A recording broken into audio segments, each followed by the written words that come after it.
Wow, that's dark. Okay, give me a second here.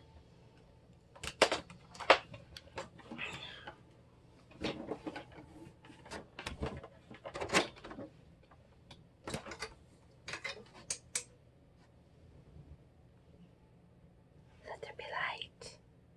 Alright. So, ignore the mess back here. I'm actually in my stepson's room because I needed a computer to upload videos, and my husband's using his, and mine currently is missing a whole bunch of parts. So, anyways, welcome back. I'm talking kind of quiet because my son is asleep. My toddler is asleep in the room next to me. So, right. Let's just jump right in. Since I'm uploading all these videos, might as well make another one, right? An update on this route that I took. So last week I did my first run on this dedicated route. It was a short one. It was only like, I think a total of maybe 600-700 miles. It only took me like 2 days, 2.5 days to do it. So when you get out of phase 2, generally they kind of ease you into the solos. They're not going to give you like a 2,000-mile run on your first try with a whole bunch of drop-offs, just because that's like really intimidating and too much room for error there. You know, you don't want to overwhelm the new employees. You kind of want to give them a chance to work into it by themselves without somebody, you know, standing there holding their hand the whole time. So before I get into that though, I kind of wanted to rehash on my phase 2 training. So in my last video, the one before I talked about getting my own truck, they kind of got uploaded out of order because I had taken them all, but I never got a chance to actually upload them. Anyways, and then I uploaded them out of order because I'm dumb. But in my last video talking about phase 2, while I was still in phase 2 before I got my own truck, I had spoken about how I was getting ready to test out, and my second trainer was all, you know, feeling confident and ready for me. Well, it's probably a reason why I didn't take a video about all this, because I was pissed for like a week straight. Let me tell you, my training ended up getting extended because of how little training I got from my first trainer, because I spent 8 days out with him, but I only drove 3 of those days, as I said, and I didn't do any backing, no log work. And so the company felt that I needed more days in training, and they didn't feel comfortable testing me out yet. Because, I mean, technically I guess I have to do 19, but I've heard of people testing out sooner than 19 days. So I don't really know what all that is about. All I can do is assume that they wanted me to have more than a week or 2 with my second trainer. They felt like I didn't get the adequate training with my first trainer. And so unfortunately I ended up getting put with the third trainer. Not that my second trainer did anything wrong. They just kind of used that extra time I needed to put me with somebody who was actually on my dedicated route. So I kind of got a feel for it before I was put, sent out to do it by myself. So I was with a guy named Jason. I think I mentioned him. Did I? I should probably just like rewatch my videos so I'm not repeating myself over and over for you guys. I don't know. Anyways, his name was Jason. He hardly talked. He was super quiet, and I mean, the guy was nice. He wasn't like super anal about his truck. Like, you know, I could go up to my bunk with my shoes and take my shoes off and set them up there. He wasn't, you know, like, oh, you can't do this, or use this, or use that. Like, you know, this little tiny portion of the fridge is yours. He was very easygoing, but he was very quiet. I have ADHD. I need to talk. And my first 2 trainers never shut the hell up. So then to go from that to sharing a cab for a week over the road with this guy was kind of like agony. But him as a person, I'm not going to complain about. I mean, he did what he was supposed to do. He kind of showed me how to use the Conestogas that we pull on this route. There's 3 different kinds of Conestogas, and of course the one I get by myself for the first time is one that I have never used. I actually was up at my shipper, and my fleet manager didn't have a load ready for me yet last Monday. I was like, dude, what the heck? I came up here last night, spent the night, so I was ready because I thought my appointment was 10 a.m. and he didn't have anything for me. I was like, dude, what are you doing? And this is when I was sold. This was after I passed phase 2. And so he's like, okay, well, I need you to go into, the shipper. I need you to find somebody named Becky. And I was like, okay, let me go find Becky. He wanted me to watch their Conestoga videos. So at first I was kind of salty, like, dude, you don't gotta load for me. But then he said he wanted me to watch those videos. I was like, it's probably a good idea. Because the Conestoga that I got, I was like, I don't know how to open this thing. So I had to go in there, talk to somebody. They took me to Becky. Becky showed me the videos, and so that was helpful. But luckily for me, because for some reason I get these little boosts of luck, I finally did get the load, and obviously I need to secure it. I secure my cargo since it's not dry van, and I go in there, and this guy comes up to me and he's like, hey, I used to work for rail transport. These Conestogas are a little, weird. You need help opening and closing them? I can show you. And I was like, bless your fucking heart, because the video gave me the gist, but I learn a lot better when I see somebody doing it in front of me and, working me or talking me through it so I can do it myself. So he helped me. He kind of went over my securement, made sure that I had enough straps on there. My load was only 20,000 pounds. But it was almost the length of my trailer, which was 53 feet. And I had 11 or 12 straps on that bad boy. Now this goes into my, hold on. Okay. I'm jumping all over the place here. So yeah, I'll just finish up with my phase 2. I did go out for another week with another trainer over the road. That was with Jason, showing me the route. And I had already got all my loadings. You have to do 5. I got all those in with Dennis. They just wanted me to get a little bit more training time and a little bit more experience under my belt doing these things. So it was a pretty boring week, but I got through it. I did it.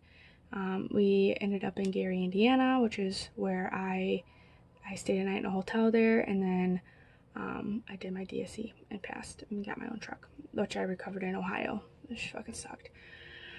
But going back to my cargo that I secured with my, however many straps I had, it was a lot of straps. Each strap, it's got a 5,400 pound weight limit on it. And so I had more than enough. Plus I had some extra straps in there. You have to have straps for every, I think it's 2 for the first 10 feet, or 2 to 3. I put 3, and then an additional strap for every 10 feet after that. Well, I think I probably had 2 or 3, maybe even 4 extra straps on there, because I was like, this is my first load on this route. It's not going anywhere. And I'm glad I did, because being new, and this is gonna happen to you, I hope it doesn't, but I really suggest not, depending on your co-pilot. You're taught how to trip plan, but if you're anything like me, writing down directions and then trying to follow those written directions while you're driving is not very easy to do. If you absolutely have to, you absolutely have to, but if you have other tools at your disposal, I would highly suggest using them, whether you get a truck GPS or you are like me, and I downloaded actually a trucking GPS app made specifically for trucks.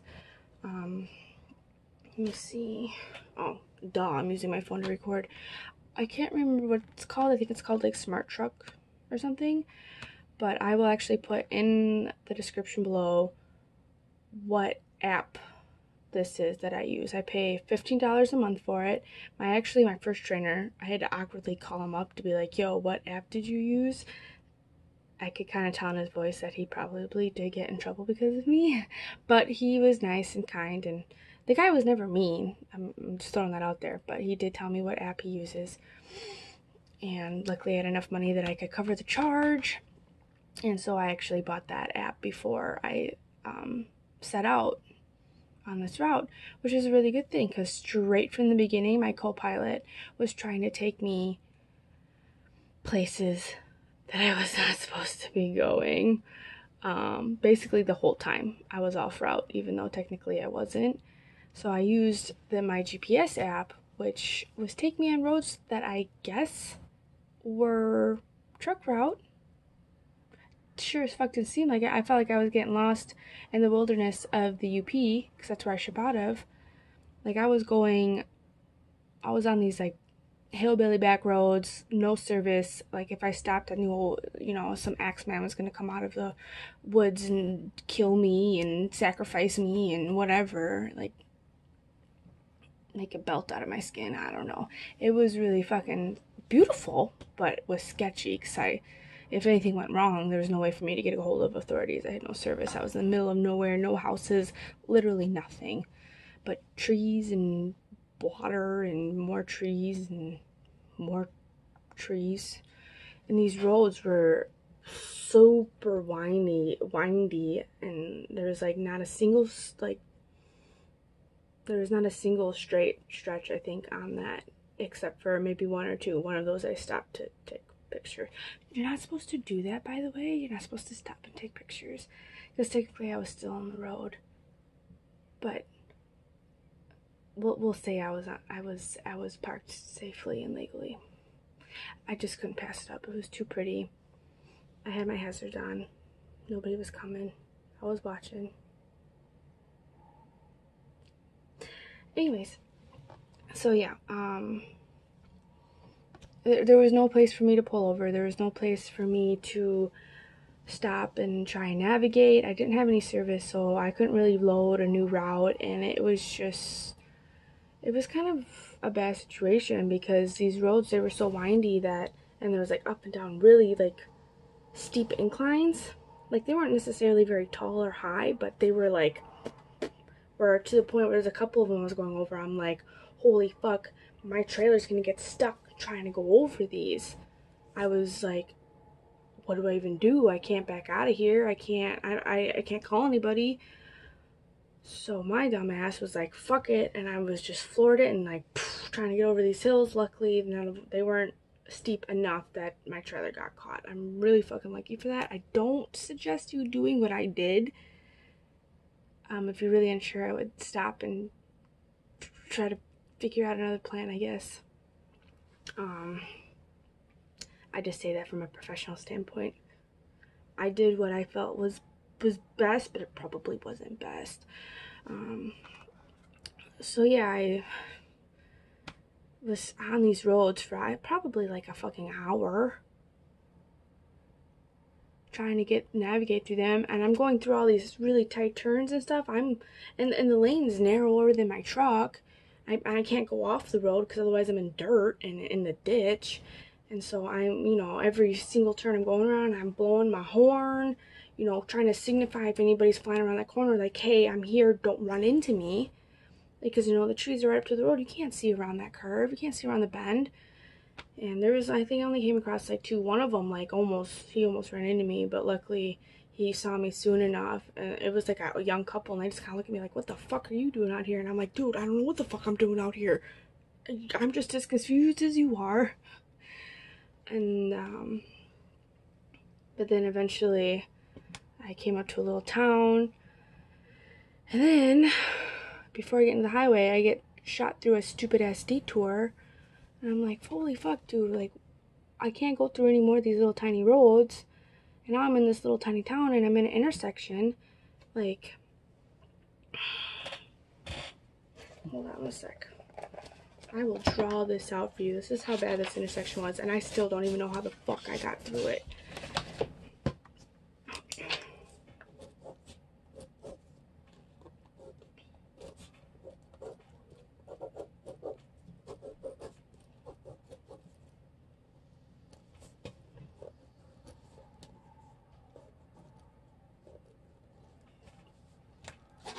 Oh, that's bad. That's bad. Okay, just give me 1 second.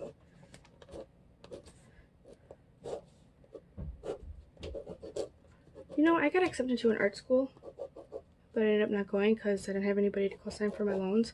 Like a private, prestigious art school, right? It's like an art and shit, right? This drawing is fucking terrible.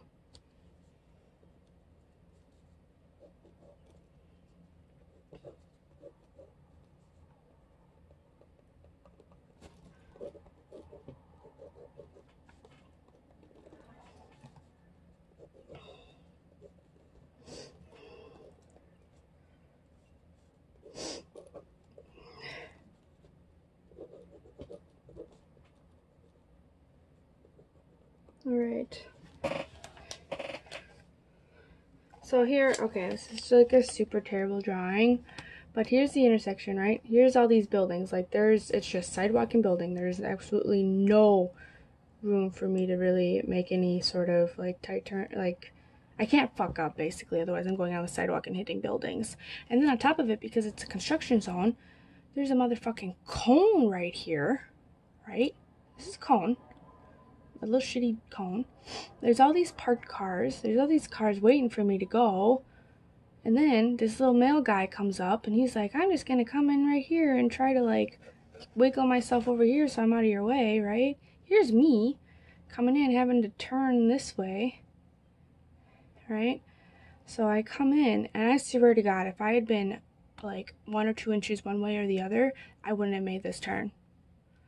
So and I'm telling you this, guys, because when you start driving, like for those of you who don't have your CDL yet or are still trying to get your CDL, you really need to,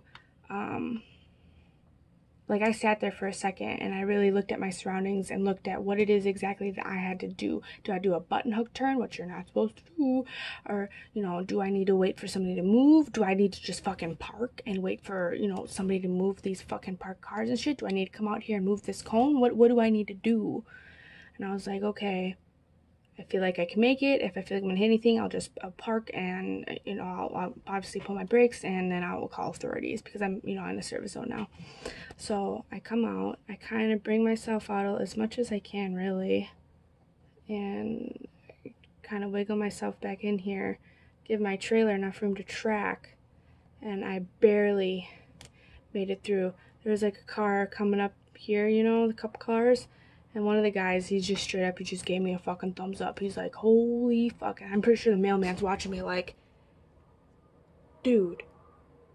And I'm sitting there like, am I gonna make it through this? Am I gonna hit anything? Am I gonna have to stop in the middle of a fucking intersection? My trailer is longer than this intersection by like triple. That's how tiny and like, this is how tight this intersection was. When I was in CDL training, and if you train in Marshfield and you get somebody named Andy Crummy, he taught us how to do, they're called New York turns. It's not a formal term, but they call them that because they're super, super tight. Like, there is no room for error. And bless his heart for teaching us that, because it really helped me get through that situation. Like, I honestly still, like, I'm thinking about it, I'm just like, it makes my heart race. I'm so like, oh my God, I can't believe I did that. And you're going to run into situations like these, and doesn't matter how new you are, you're going to have to figure out how to navigate through it. And it, you know, sometimes that's going to mean you not moving, or, you know, calling authorities, you know, getting people to move their vehicles. And when you're doing this too, like, I couldn't tell the mailman to back up. Like, I'm not allowed to be in my truck and like tell traffic where to go, because if they get into an accident right after I do that, I'm liable.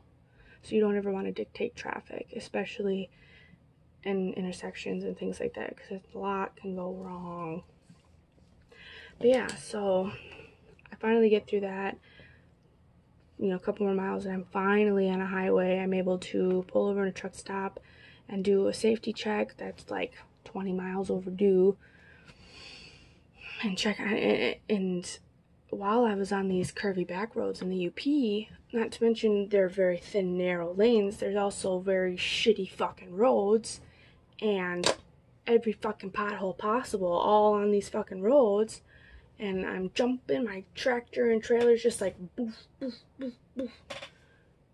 I'm going like 25 miles. I was going like 25 miles in 55-mile-an-hour zones, by the way. So I had my hazards on, and I was constantly honking my horn like, please nobody do a run under, please nobody nail me. And so here I am terrified also that maybe, you know, my cargo shifted, my freight shifted, and I can't stop to check it because I was in these back roads. So I'm at this truck stop. The first thing I do is I hop out and I go check my cargo, check all my straps, make sure nothing shifted.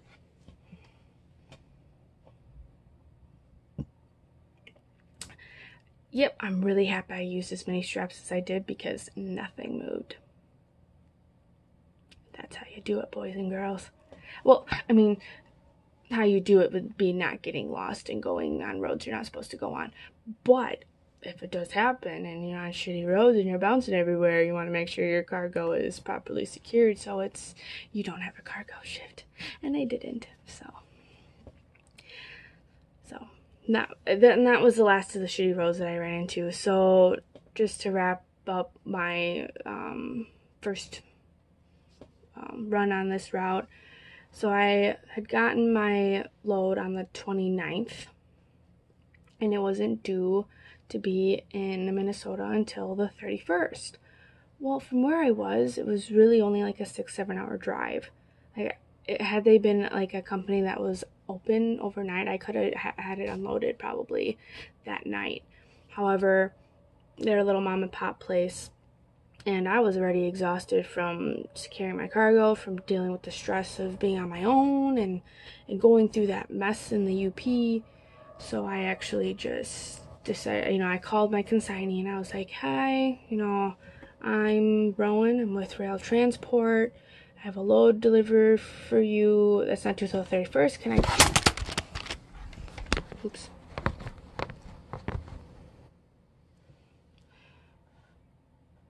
I was like, can I... Don't fall again. I'm like, can I drop it off, you know, a day early, tomorrow, at, you know, like, say, like 10 a.m. And the guy was like, yeah, sure, that's fine. So I, you know, drove until I was about 50 minutes from my consignee, and there was a truck stop there, and I parked and stayed the night. And then the next morning, that was a rough morning. I actually fell out of my truck backwards. And then I went to check my oil when I was doing my pre-trip, and when I opened my hood, I scraped my finger. And like, I didn't really think of it. I didn't look at it right away. I was like, oh no, I'm fine. You know, my foot's still throbbing from scraping it on the gravel when I fell. And, you know, then I looked down and there's blood everywhere, and I'm like, rough morning. But, so yeah, always 3 points of contact when you get out of your truck. I was stepping down and I missed a step and I wasn't holding on to anything, and that's how I fell. So, learn from me. 3 points of contact. All times. And you won't fall and look like an idiot in front of people like I did. I made sure to move around a little bit so nobody came up to me and was like, are you okay? Yeah, it's fine. Just embarrassed. So, and then, so yeah, I made sure I timed my 10-hour properly, and including the time to get to my consignee. So yeah, it was only about 50 minutes away. However, being new and having never been to this place and, you know, still trying to figure all this shit out, you know, making sure, like, what if I run into construction? What if I run into this? So instead of leaving like an hour, you know, to get there, I actually left like an hour and a half, almost 2 hours at a time.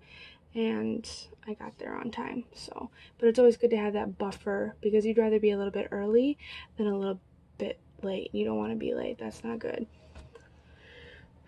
But yeah, so I got there and it's just one dude, and he was standing there ready, waiting for me, and I, you know, undo my straps and we undo the wagon, or the Conestoga. He takes off all of his, I think it was like 25 bundles of aluminum. And then up and away I went. My fleet manager got a hold of me and he's like, okay, you can head back to, you know, the Appleton terminal. And I was like, oh, fuck yeah. So I drive back there, and I'd had a fuel stop for someplace in Wisconsin, and I asked him, and it was just this stuff that's important to ask. because you usually want to follow your fuel routing plan, unless of course it's not a feasible plan. So I just called and asked him, like, do you want me to stop and get fuel at this place, or do you want me to wait till I get back to the terminal, because I had enough to get back to the terminal? And he's like, oh no, yeah, just wait, ignore that fuel plan. So these are just little things that you should do, and it's a good thing, you know, communicate like that with your fleet manager, as long as he's not a douchey retard. But my fleet manager, he's an older gentleman, but he's fairly decent, so I like him. But yeah, and then I got home, you know, he's like, okay, you can go home for the night, just get a hold of me at 8 the next day, which was this morning, I think. And I called him, I was like, yo, do you got anything for me? He's like, no, if I don't get a hold of you by like 3 this afternoon, give me a call. And then he actually sent me a pre-plan that I don't go back until Mondays, when I need to be back up at my shipper. So I usually leave the night before and just stay overnight at the shipper, because there's overnight parking and they let us stay there. So that way I don't have to drive 5-6 hours at the break of dawn and get to my shipper, and then have to do a 10-hour anyways, because I'm running out of time and there's not a lot of places to stop up in the UP. So yeah, it's just a lot of us, like I think the last time I was there, 3 or 4 of us were at the shipper overnight, and then just got our shit the next day and headed out. And you got fresh showers, you got fresh sleep, you're all ready to go. So, but a lot of them also live up there in the UP. I don't. I live in Wisconsin. Excuse me. So it just makes way more sense for me to drive up there. I get paid regardless. I drive up there like in my truck. My truck stays in Appleton, and on Sundays usually I'll grab my truck and then I'll head up there, do a 10-hour reset, and then you know, do whatever I have to do that Monday and head out. Saves on time, saves energy. So overall, just these are just little things that you want to look out for, plan for. You know, even if your shipper doesn't have overnight parking, you know, you can look to see if there's a truck stop within the vicinity. It doesn't have to be within 10-15 minutes. It can be an hour out. Just like when I dropped off my load at my consignee, I had a truck stop an hour out, but I just made sure I planned that I had enough time for my 10-hour and then an additional couple hours to get there. It's all part of being a truck driver. Nobody does all this shit for you. This is the stuff that you need to figure out, usually before you head out. So that's just my advice. I'm pretty sure any trucker would kind of give you the same advice. So this video was kind of long, but I go into such detail because for those of you that are looking to join the industry, those of you who are going to be starting with rail, you kind of get an idea of what it is that you're going to be experiencing even post-training, because you're gonna be at the point where I am, where you're new and you're like, oh, what do I do? So I try to give you guys information you know, regarding situations that I'm going through on my journey as a new truck driver, and I really hope that benefits you, even if I ramble a lot. You guys are the ones sitting here watching my video, so you just spent like 28 minutes, almost a half hour, watching me babble. Thanks. So yeah, if you have any questions or comments, as always, I always keep my email down in the description. I'll also put down that GPS app that you guys should look into. Even if you just look into the reviews, it's got really good reviews. It's a $15 monthly subscription, which isn't bad for a decent GPS service. Some of the reviews have compared it to the truck GPSs that you buy in store, which are like $400 fucking dollars. So yeah, technology is speedy these days. If you're my husband or my stepson, you would understand that joke. So yeah, it's only like 3 or 4 in the morning here, so I'm going to go now. Bye. Until next time. Peace.